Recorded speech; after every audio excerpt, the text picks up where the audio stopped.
Bismillahirrahmanirrahim. Assalamualaikum warahmatullahi wabarakatuh. Pemirsa gapai kemuliaan yang dirahmati Allah, di tengah kesuksesan dan kemudahan hidup, seringkali manusia tergelincir dan merasa mampu berjalan sendiri tanpa perlu Robnya. Padahal Allah telah mengingatkan dalam firman-Nya, sungguh manusia itu benar-benar melampaui batas ketika merasa dirinya cukup. Namun kepada Allah lah tempat kita akan kembali.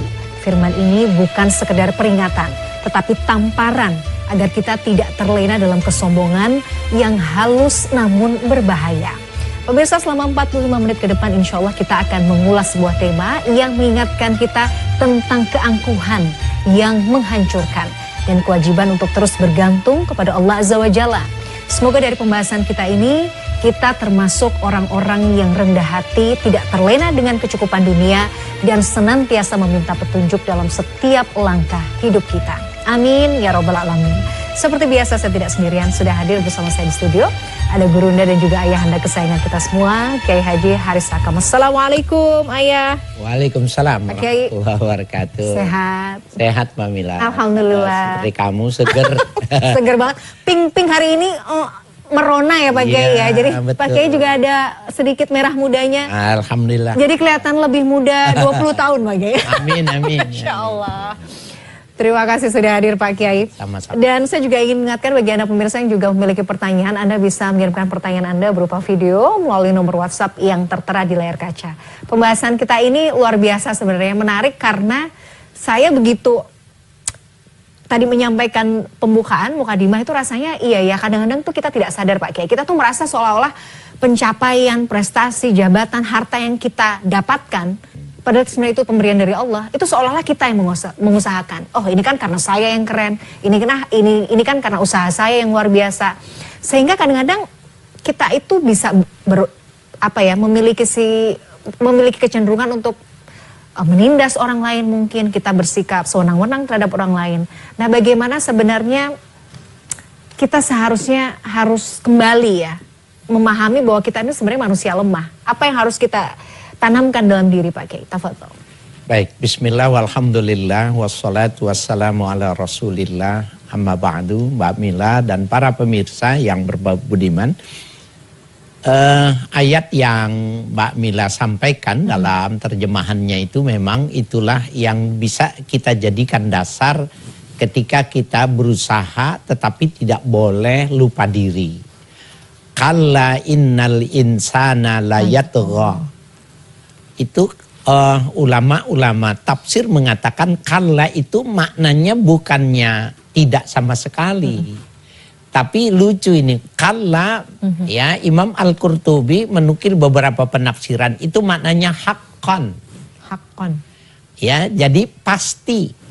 Pasti. Ya, innal insana sesungguhnya manusia itu layatgha, melampaui batas. Nah, kalau dibilang melampaui batas pasti kapan itu? Ar-ra'ahustagna, ketika menganggap dirinya sudah cukup. Dia menganggap mampu dirinya, dia menganggap bisa memanage dirinya dan membuat keberhasilan. Nah, di situ dia baru yang disebut dengan tagha. Ya, melampaui batas. Pak Mila, dulu pada awal Nabi berdakwah itu kan beratnya Nabi itu dia mesti berhadapan sama bangsa Quraisy. Bangsa Quraisy itu adalah identitas dia. Jadi Nabi itu dari Bani Quraisy. Yang memerangi Nabi itu juga Quraisy juga. Itu sebenarnya yang hambatan terberat. Waktu itu, waktu ayat ini turun, itu ada sebuah perdebatan yang menarik antara Abu Jahal dengan Nabi Muhammad. Dia bilang, ya Muhammad, anta taz'amu man istaghna tagha. Kau yang mengatakan, kau yang membuat pendapat bahwa orang yang merasa cukup itu dianggap berlebih-lebihan. Kalau kau mengatakan itu, ij'al jabala Makkah zahaban. Kau buat nih gunung yang ada di Mekah ini berubah jadi emas semua. Akan aku tinggalkan agamamu. Ya, wa nattabi'u dinak, aku akan ikut agamamu. Malaikat Jibril pada waktu itu langsung datang di samping Nabi bilang, ya Muhammad, penuhi keinginannya dia. Subhanallah. Saat itu kalau seandainya Nabi tergiur, ya, minta supaya emas yang berubah gunung menjadi emas semuanya di kota Mekah itu barangkali menjadi fenomenal ya pada kondisi apalagi sekarang, atau bisa jadi menyebabkan orang saling bunuh satu dengan yang lainnya gitu. Sangat mungkin. Ternyata Nabi lebih cerdas dari malaikat Jibril. Nabi tidak mengiyakan. Dalam perspektif Nabi, Nabi punya anggapan, oh ini mah kalau dia lagi dapat, dia akan tinggalkan.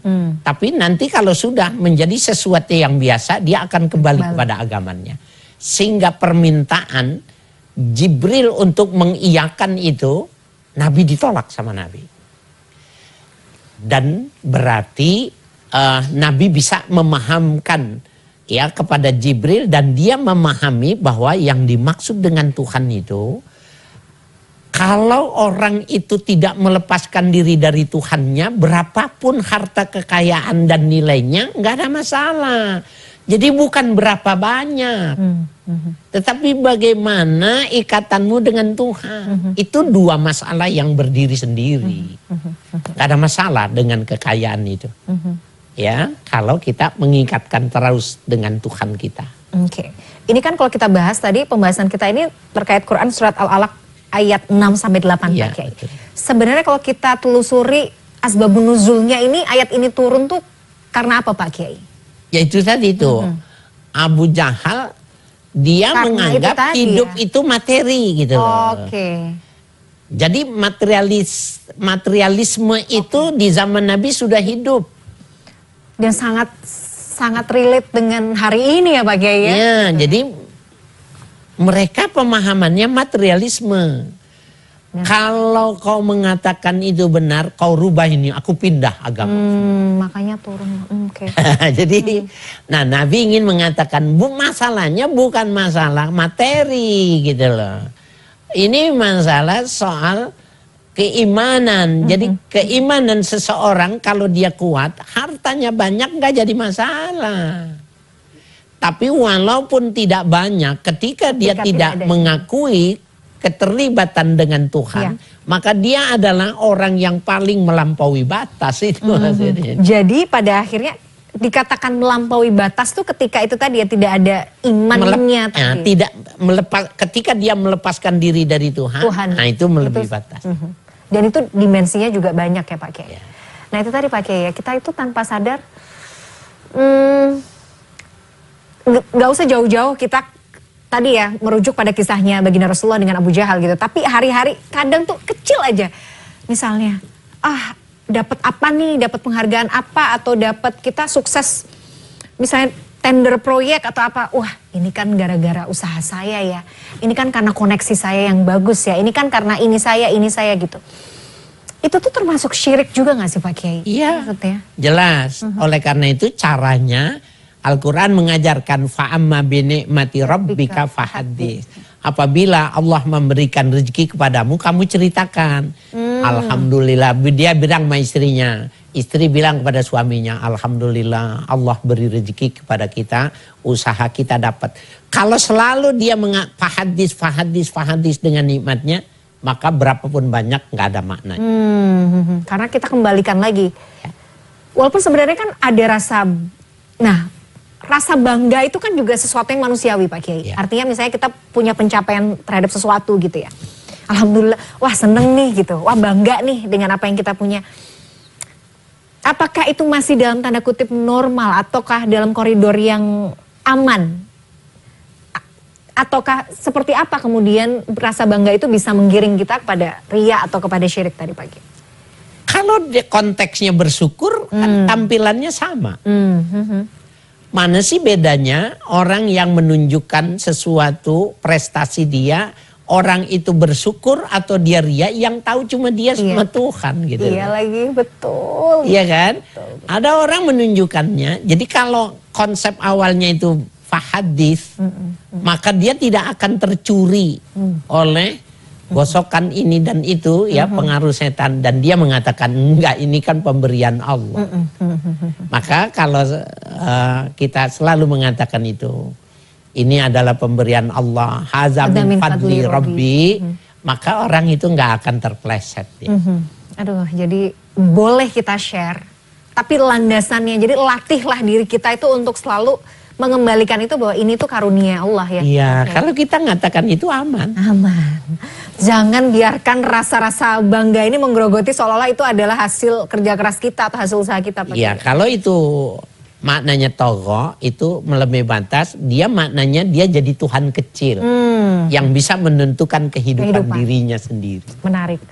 Ini sangat menarik untuk dibahas, tapi kita break dulu Pak Kiai, kita jeda dulu. Pemirsa jangan kemana-mana, Gapai Kemuliaan masih akan kembali sesaat lagi, tetaplah bersama kami.